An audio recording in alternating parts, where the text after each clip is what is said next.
Hoy vamos a estar teniendo la palabra del Señor en el capítulo de Segunda de Reyes, en el capítulo 18 del libro de Segunda de Reyes. Vamos a tener la lectura de esta mañana, gloria a Dios, y queremos ser específicos en este mensaje. Le pedimos al Señor que prepare su corazón y su mente para que pueda escucharlo de corazón. Segunda de Reyes, capítulo 18, del versículo 1 en adelante. Gloria a Dios. Cuando lo tenga, me dicen un amén evangélico. Amén. Gloria a Dios. Un amén pentecostal, mis hermanos. Un amén que significa que estamos de acuerdo con la palabra de Dios y que estamos dispuestos a que Dios hable a nuestras vidas. ¿Cuántos lo creen? ¿Cuántos venimos a escuchar palabra de Dios? Gloria al Señor. Pues comenzamos la lectura. Segunda de Reyes, capítulo 18, del versículo 1 en adelante. Y dice así: en el tercer año de Oseas, hijo de Ela, rey de Israel, comenzó a reinar Ezequías, hijo de Acán, rey de Judá. Cuando comenzó a reinar, era de 25 años y reinó en Jerusalén 29 años. El nombre de su madre fue Abi, hija de Zacarías. Hizo lo recto ante los ojos de Jehová, conforme a todas las cosas que había hecho David su padre. Él quitó los lugares altos y quebró las imágenes y cortó los símbolos de acera e hizo pedazos la serpiente de bronce que había hecho Moisés, porque hasta entonces le quemaban incienso los hijos de Israel, y la llamó Nehustán. En Jehová Dios de Israel puso su esperanza. Ni después ni antes de él hubo otro como él entre todos los reyes de Judá, porque siguió a Jehová y no se apartó de él, sino que guardó los mandamientos que Jehová prescribió a Moisés. Y Jehová estaba con él, y a donde quiera que salía prosperaba. Él se rebeló contra el rey de Asiria y no le sirvió. Hirió también a los filisteos hasta Gaza y su frontera, desde la torre de la atalaya hasta la ciudad fortificada.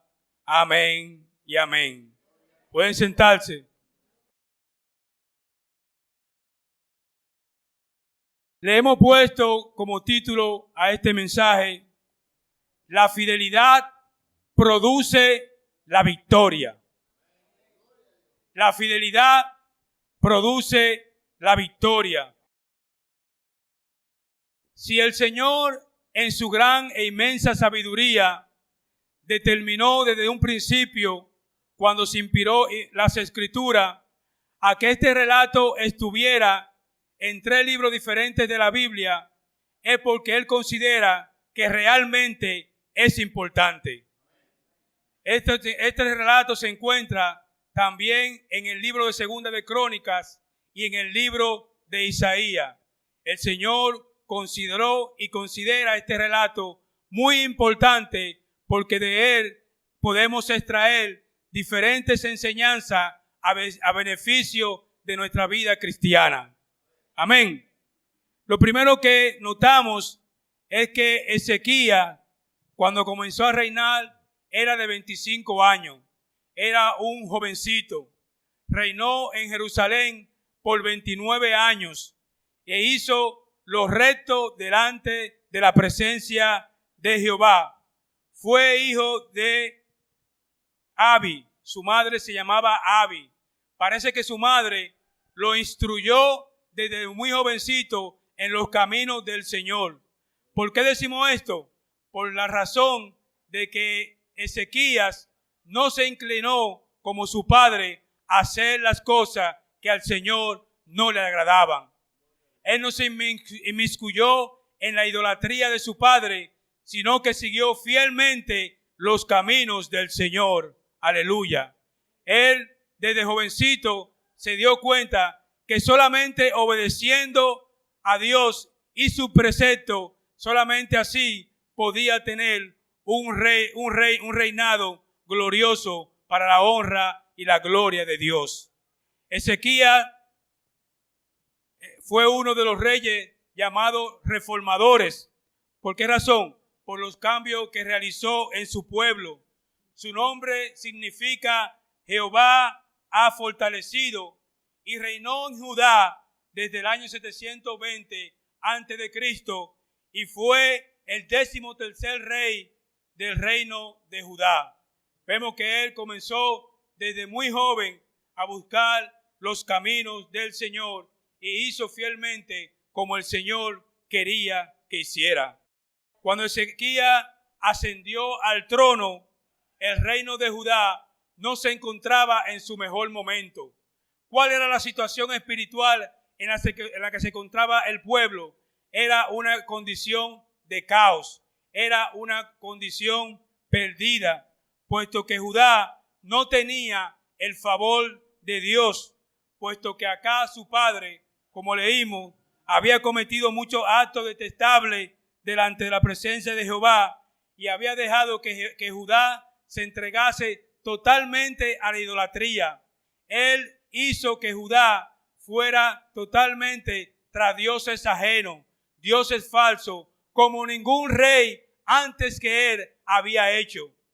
Inclusive, este rey pasaba a sus hijos por el fuego, dándolo como sacrificio a dioses falsos. Él tuvo una vida desenfrenada porque se dedicó a la idolatría. Por eso el Señor había permitido que el país entero, Israel, sufriese a manos de sus enemigos, en particular de Asiria, que en aquellos días era la segunda potencia mundial.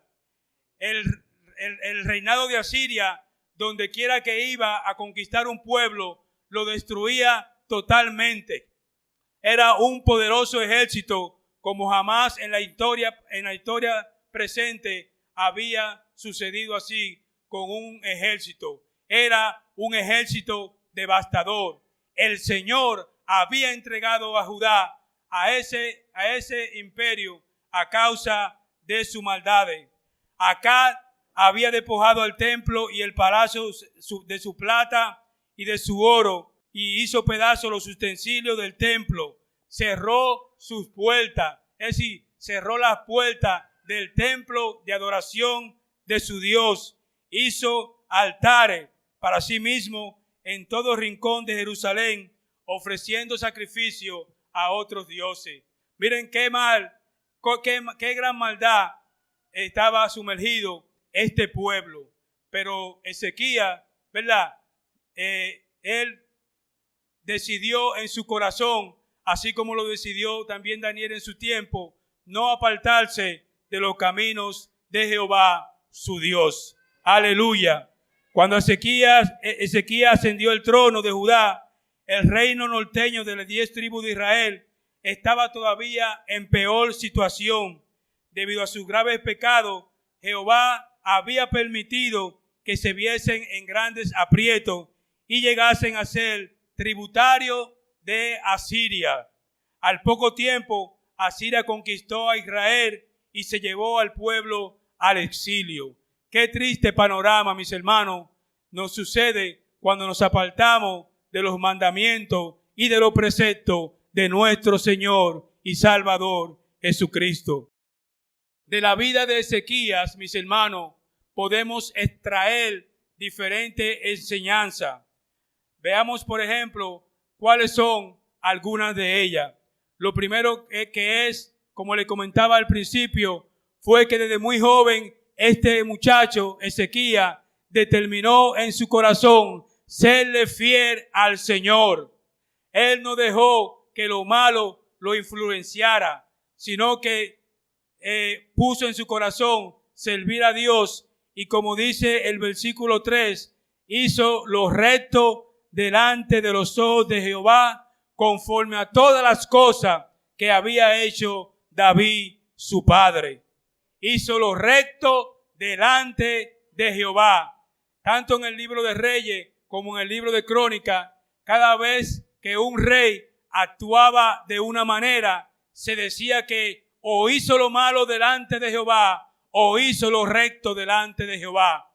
En esta oportunidad, este rey jovencito hizo lo recto delante de Jehová. Hizo lo recto delante de su Señor, porque él consideraba que lo más importante que el reinado, que lo más importante que la fama, que lo más importante que el dinero era serle fiel a su Dios. Aleluya. Era serle fiel al Señor. Era seguir los preceptos y los caminos justos del Señor. Eso era lo más importante en la vida de este hombre. Eso era lo más importante en la vida de este rey. Aleluya. Él comenzó con las reformas. Aleluya. Y la reforma no es más que la modificación de una cosa con el fin de mejorarla. Es decir, que Ezequías no se conformó a vivir una vida de pecado como las otras personas de Judá. No aceptó lo malo como el norte a seguir. No aceptó lo malo como lo bueno. No aceptó lo malo como el único rumbo que se puede seguir, sino que él hizo fielmente conforme a la voluntad de Dios. Por esta razón, él pudo transformar o hacer los diferentes cambios en su reinado. Él pudo establecer el culto delante de Dios, y esta es una buena enseñanza para nosotros hoy en día como cristianos, que muchas veces nos conformamos o nos acostumbramos a vivir una vida que no le agrada a Dios, o vivimos vidas parciales como cristianos y vidas parciales como inconversos. Aleluya. Eso pasa mucho. ¿Por qué razón? Porque nos sumergimos en cosas que al Señor no le agrada. Nos sumergimos en conversaciones, nos sumergimos en entretenimiento, nos sumergimos en conversaciones, en cuantas cosas que sabemos como cristianos que al Señor no le agradan. Aleluya. Pero con la ayuda del Señor, nosotros podemos modificar nuestra conducta. Amén.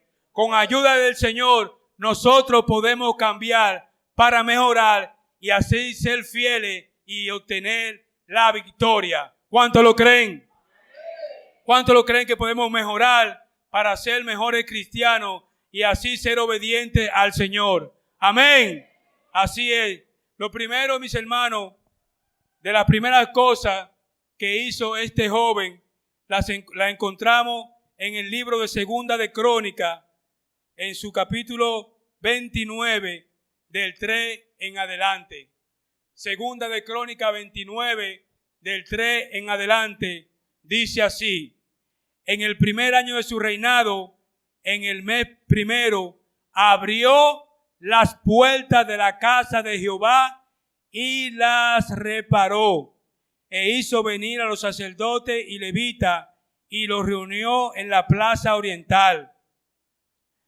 Y le dijo: oídme, levita, santificaos ahora y santificad la casa de Jehová, el Dios de vuestros padres. Y dijo: el Dios de vuestros padres, y sacad del santuario la inmundicia, porque nuestros padres se han rebelado y han hecho lo malo ante los ojos de Jehová nuestro Dios, porque le dejaron y apartaron su rostro del tabernáculo de Jehová y le volvieron las espaldas, y aún cerraron las puertas del pórtico y apagaron las lámparas. No quemaron incienso ni sacrificaron holocausto en el santuario al Dios de Israel. Como le decía al principio, el padre de Ezequías, el rey Acaz, había cerrado las puertas del templo de Jerusalén. Había quebrado sus utensilios, los utensilios para la adoración al Dios verdadero, y había levantado altares para la adoración a ídolos falsos. Por eso es que vimos que en la lectura Ezequías tuvo que derrumbar todos esos altares y todos esos lugares altos. Aún la serpiente que levantó Moisés en el libro de Números, ellos le rendían adoración. Y por eso fue que Ezequías la destruyó y le puso como nombre Nehustán, que significa un pedazo de cobre, un pedazo de metal.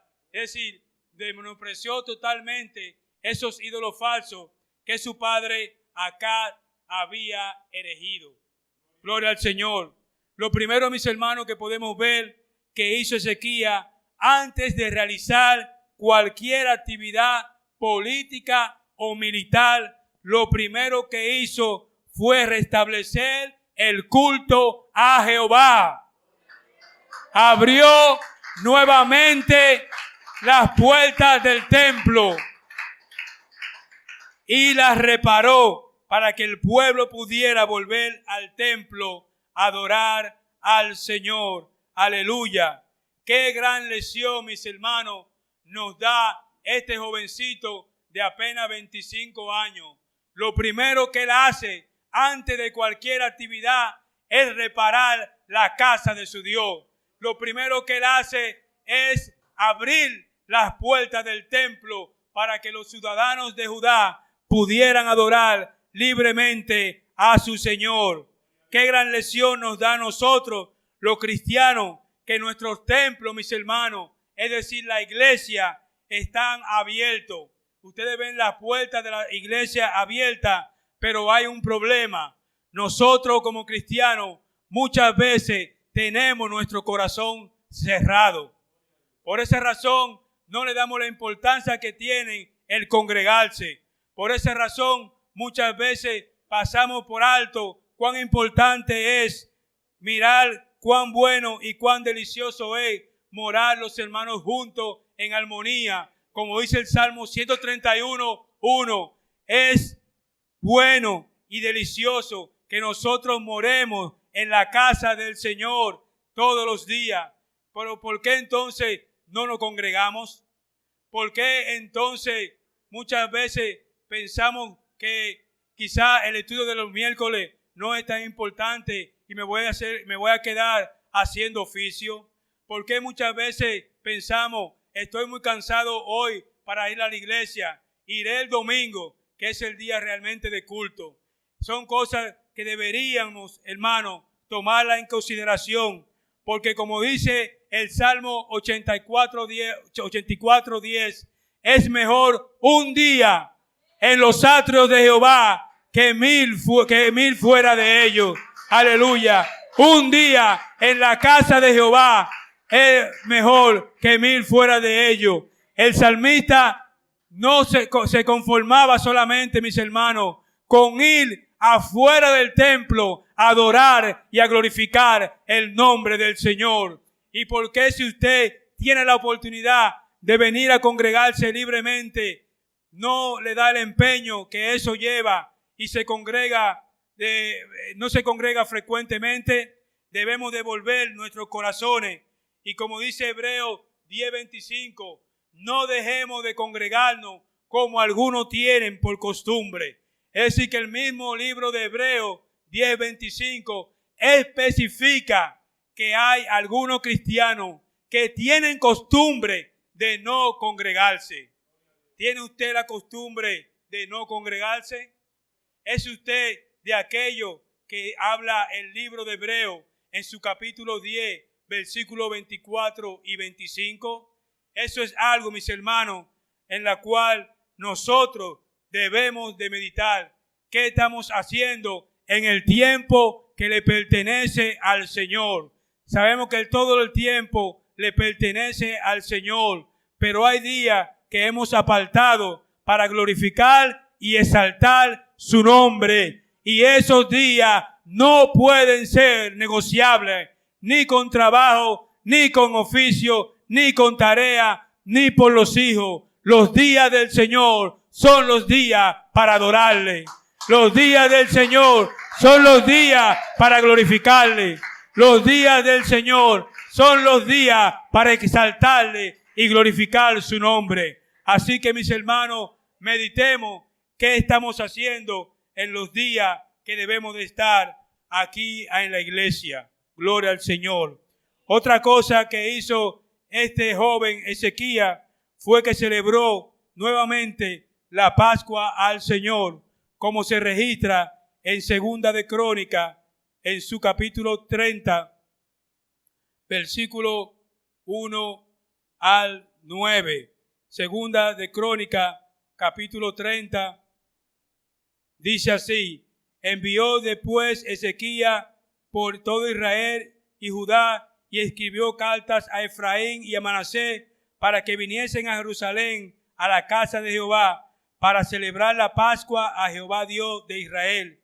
Y el rey había tomado consejo con sus príncipes y con toda la congregación en Jerusalén para celebrar la Pascua en el mes segundo. Él celebró la Pascua nuevamente porque el pueblo, sumergido en su idolatría, había dejado atrás de celebrar la fiesta solemne para el Señor. Ezequías sabía que este era un mandamiento del Señor dado a Moisés, como se registra en el libro de Éxodo, en su capítulo 12, versículo 14. Y este día os será en memoria y lo celebraréis como fiesta solemne para Jehová durante vuestras generaciones. Por estatuto perpetuo lo celebraréis. La Pascua era el recordatorio para el pueblo de Israel de su salida de la esclavitud del pueblo de Egipto. Nosotros debemos imitar esa fiesta, celebrando el día del Señor, la cena del Señor, nuestro bautismo y también la actividad del matrimonio. Gloria al Señor. Él, mis hermanos, restauró la fiesta al Señor. Eran de vital importancia. Estas son de las cosas de la reforma que hizo Ezequías.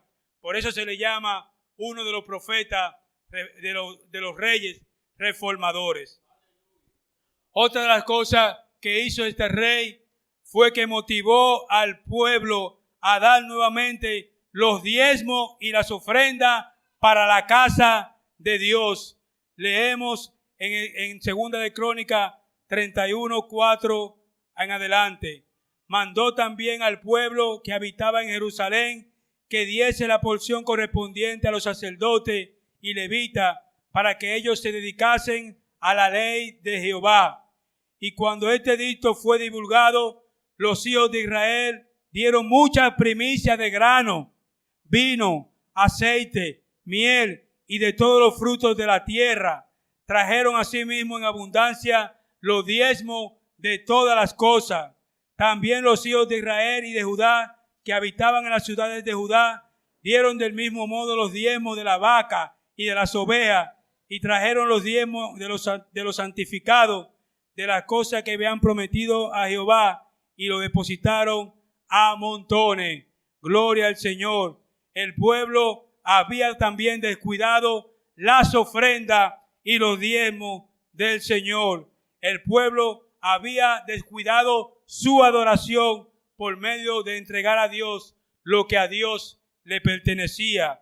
Ezequías sabía que era un mandato establecido por Dios en el libro de Deuteronomio 14:22, de que los diezmos debían de ser traídos a la casa del Señor.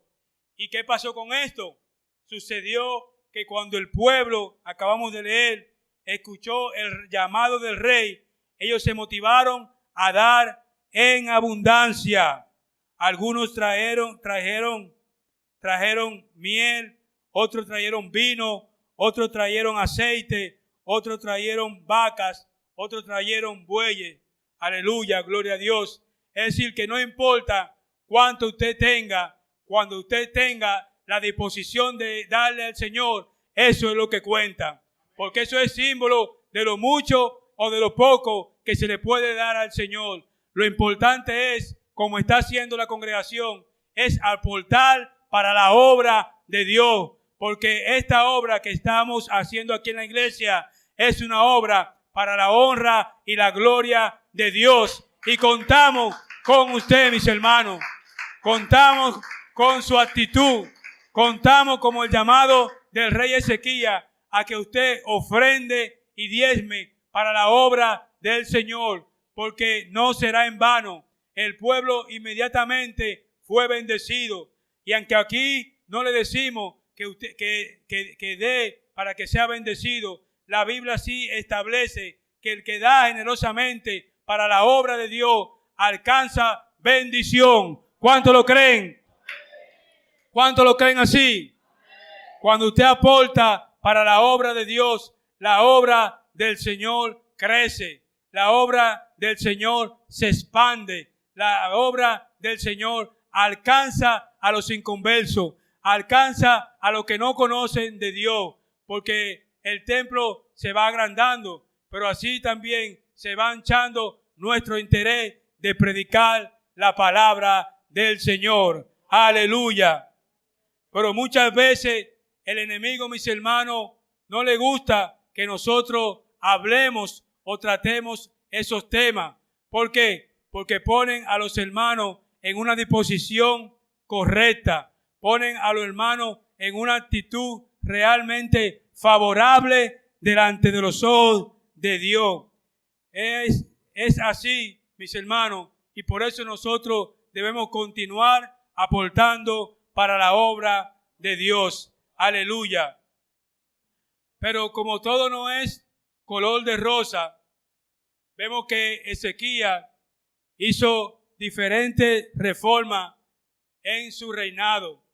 Y dice el libro de segunda de Crónica 32, que después de estas cosas y de esta fidelidad, vino Senaquerib, rey de los asirios, e invadió a Judá. Es decir, después de todas estas cosas correctas que el rey había hecho, vino la prueba para la vida de Ezequías. Después de estas cosas y de esta fidelidad, vino Senaquerib, rey de los asirios, e invadió a Jehová. Cuanto más fieles nos mantenemos, cuanto más fieles más fieles seguimos, el enemigo tratará de invadir nuestra paz y nuestras vidas espirituales. Vemos que en un momento, luego de su fidelidad, al rey Ezequías le fueron enviados mensajeros por parte del rey de Asiria y le dijeron: ¿qué tú crees que Jehová tu Dios te podrá librar de mis manos? Le dijo al pueblo: no confíen en la palabra de Ezequías, porque yo, el rey de Asiria, he destruido todos los dioses de la tierra. Era un ejército poderosísimo, mis hermanos. Era un ejército que amedrentaba a cualquiera. Pero vemos que Ezequías tuvo una actitud, y mire lo que él hizo. En el capítulo 19 vemos lo que él hizo. Cuando el rey Ezequías lo oyó, rasgó su vestido y se cubrió de cilicio y entró en la casa de Jehová y envió a Eliaquim, mayordomo, a Sebna, escriba, y a los ancianos de los sacerdotes cubiertos de cilicio, al profeta Isaías, hijo de Amós. Fue tanto, ¿verdad?, la actitud de Ezequías, que cuando él oyó esa amenaza, esas cartas, él rasgó su vestidura, pero inmediatamente no se quedó ahí. Él no se quedó en rasgar solamente su vestidura, sino que en el versículo 14 vemos qué actitud él tomó. La actitud que todo creyente del Señor debería de tomar. Y tomó Ezequías las cartas de manos de los embajadores, y después que la hubo leído, subió a la casa de Jehová y las extendió Ezequías delante de Jehová. Y oró Ezequías delante de Jehová diciendo: Jehová, Dios de Israel, que mora entre los querubines, solo tú eres Dios de todos los reinos de la tierra. Tú hiciste el cielo y la tierra. Inclina, oh Jehová, tu oído y oye, abre, oh Jehová, tus ojos y mira, oye la palabra de Sennacherib, que ha enviado a blasfemar al Dios viviente. Es verdad, oh Jehová, que los reyes de Asiria han destruido las naciones y su tierra. Eso es verdad. Y que echaron al fuego a sus dioses, por cuanto ellos no eran dioses, sino obra de manos de hombre, madera o piedra, y por eso lo destruyeron. Ahora pues, oh Jehová, Dios nuestro, sálvanos, te ruego, de su mano, para que sepan todos los reinos de la tierra que solo tú, Jehová, eres Dios. ¡Aleluya!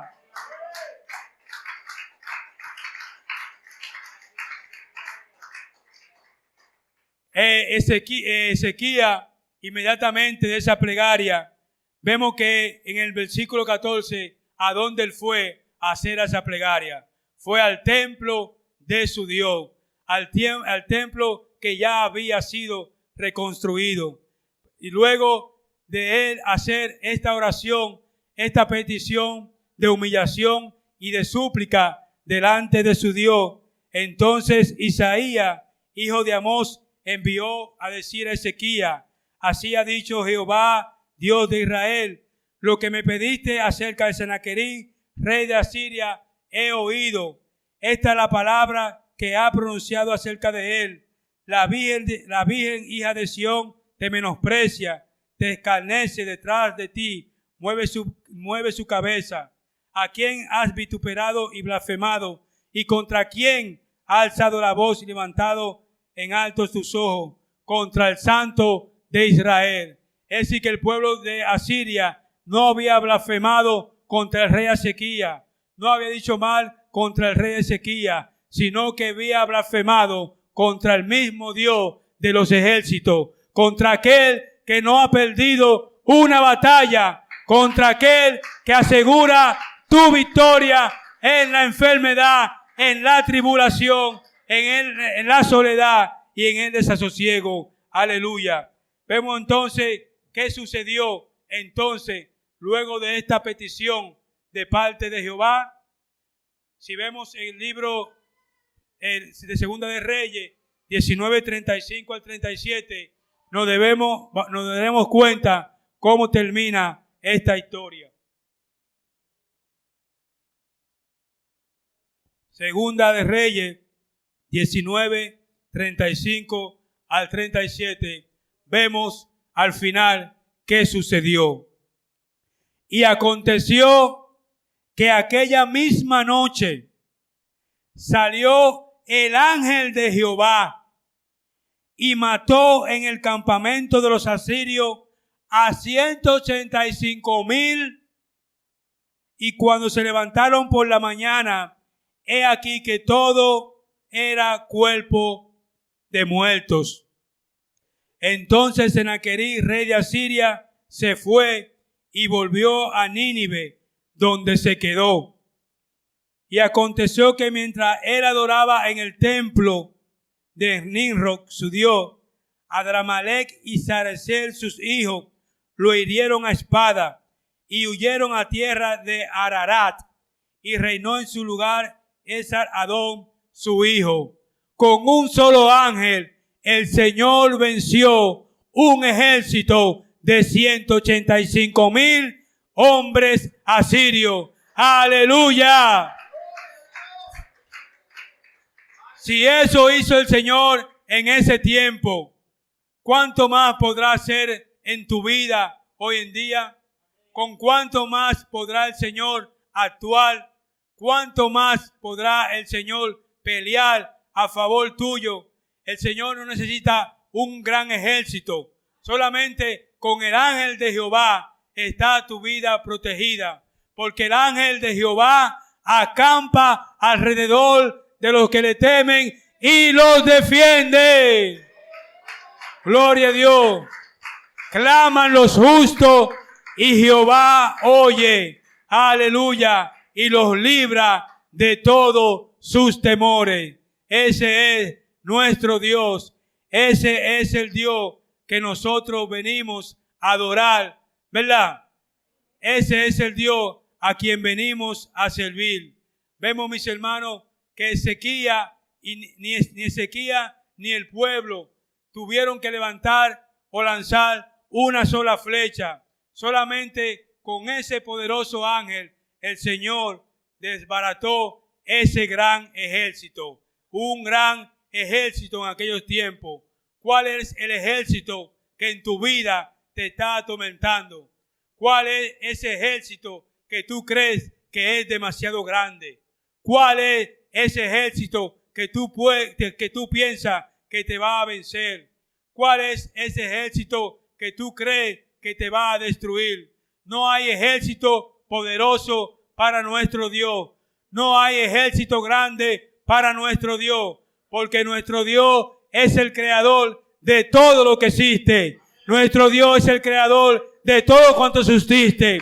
Nuestro Dios es el creador de todo. Por eso le tributamos la honra y la gloria por los siglos de los siglos. Aleluya. Gloria a Dios. Gloria a Dios. Aleluya. Gloria al Señor. Porque Él es fuerte. Porque Él es tu guerrero. Porque Él pelea por ti. No importa tu circunstancia. El Señor está para defender tu casa, para defender tu vida, para defender a los tuyos. ¿Cuántos lo creen que es así? ¿Cuántos lo creen? ¿Cuántos lo han experimentado? El Señor ha luchado por cada una de nuestras vidas. Él ha peleado por nuestras vidas. Ninguno de nosotros podemos decir que el Señor no nos ha bendecido de una manera u otra, o nos ha librado de las enfermedades, o de las deudas, o de un tormento, o de una situación adversa. De algo nos ha librado el Señor. Aleluya. Y nos seguirá librando, porque hemos puesto en Él nuestra esperanza. Hemos puesto en Él nuestra confianza. Entonces, mis hermanos, como vimos, Ezequías desde joven se propuso hacer lo recto delante del Señor. No permitió que el mal ejemplo de su padre Acab transformara su carácter recto. No lo permitió. No podemos permitir que el mundo transforme nuestro carácter como cristianos. No podemos permitir que el trabajo nos moldee. No podemos permitir que la televisión nos moldee. No podemos permitir que el entretenimiento nos moldee. Debemos permitir siempre que el Espíritu Santo del Señor que mora en nosotros sea el único que moldee nuestras vidas hasta llegar a la estatura de un varón perfecto. Aleluya. Gloria a Dios. Ezequías sabía la importancia del templo. Era el lugar donde podía acudir en tiempo de dificultad. Por eso restableció la adoración al Señor. Gloria al Señor. En tiempo del Señor, eso es a manera de resumen, Él buscó la solución a través de la oración y humillado delante de Dios. Por eso pudo obtener la victoria. Por eso dice la palabra del Señor que Él prosiguió a Jehová y no se apartó de guardar sus mandamientos. Y Jehová estaba con él, y a donde quiera que salía, prosperaba. Él donde quiera que salía y todo lo que hacía, él prosperaba, porque Jehová su Dios estaba con él. ¿Cuánto cree que Jehová está con nosotros? ¿Cuánto lo creen? Su Dios está con usted, mis hermanos. No dude que su Señor está con usted. Así como estuvo con Ezequías, el Señor también estará con nosotros si nosotros permanecemos fieles. Recordémonos que la victoria se obtiene por medio de la obediencia. No podemos ser cristianos triunfantes si no andamos en obediencia delante de los ojos del Señor. No podemos vencer al enemigo si no andamos guardando los preceptos y las leyes del Señor. No podemos ser triunfantes si no nos congregamos, si no venimos a buscar la presencia de Dios, no solamente en nuestros hogares, sino en su templo.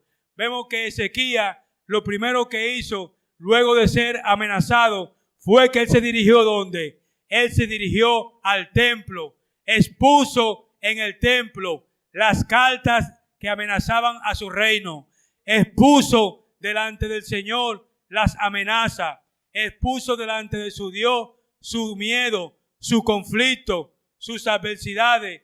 Y vemos que el Señor en el templo, el Señor oyó su oración y por medio del profeta Isaías lo libró de mano de este temible rey. Eso hace nuestro Dios, eso hace tu Dios cuando usted le busca de corazón en su templo en forma de adoración. Aleluya. Gloria al Señor.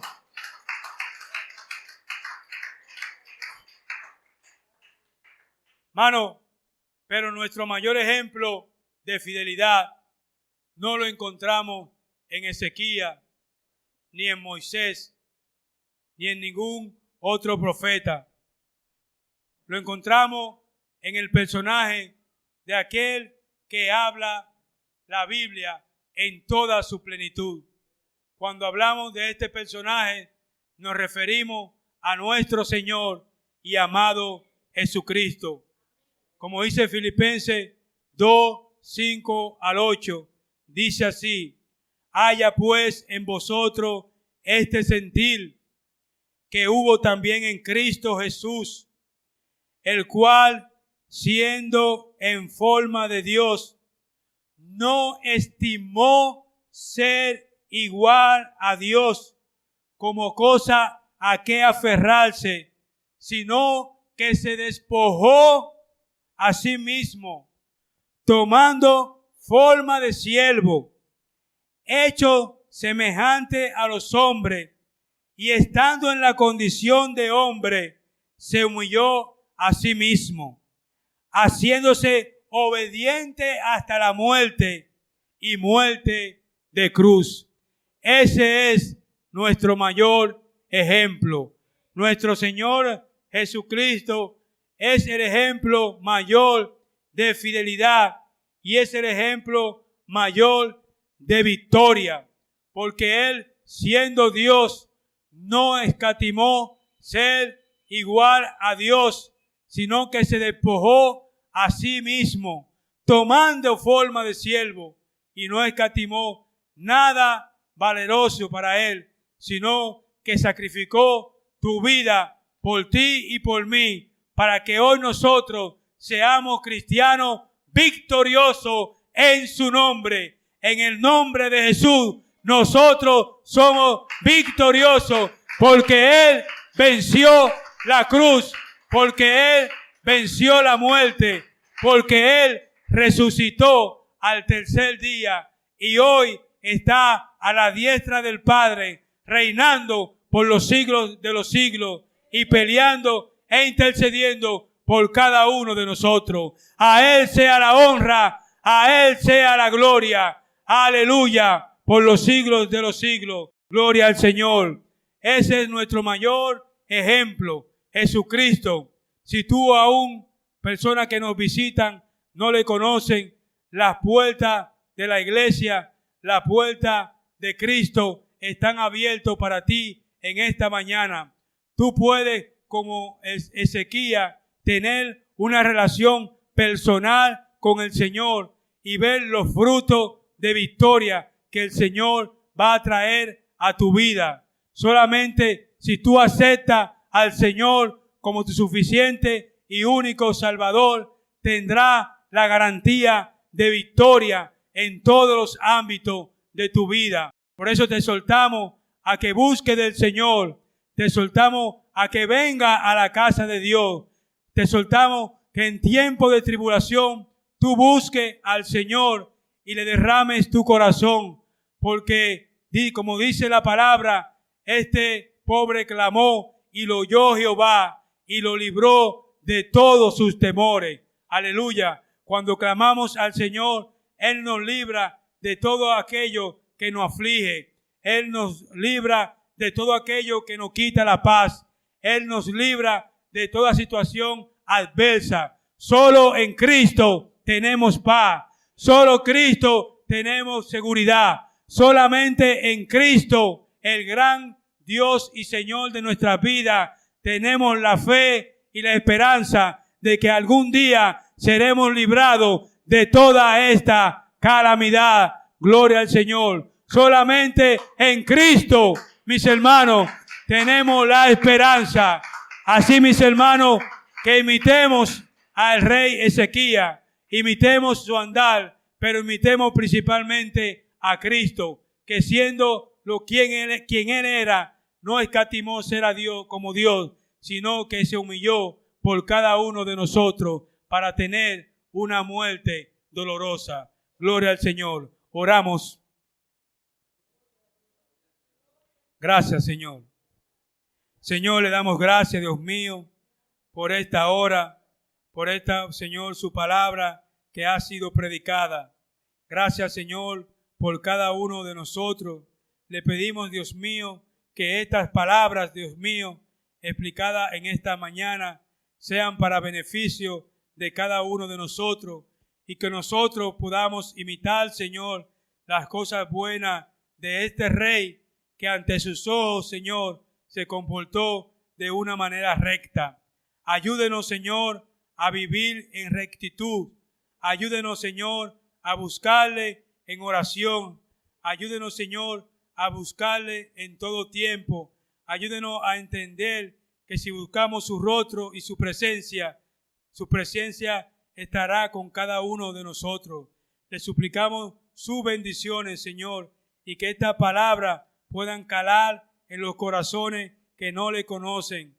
Úsenos, Señor, como siempre, Dios mío, para llevar su palabra a los que no le conocen. Use su iglesia. Siga bendiciendo, Señor, este templo. Sígalo prosperando. Siga usted, Señor, dando, Señor, las cosas que necesita esta iglesia para seguir adelante. Todo lo que hacemos es para su honra y su gloria, Señor, para exaltarle y glorificarle y que su nombre sea magnificado por toda la eternidad. Denle un aplauso al Señor.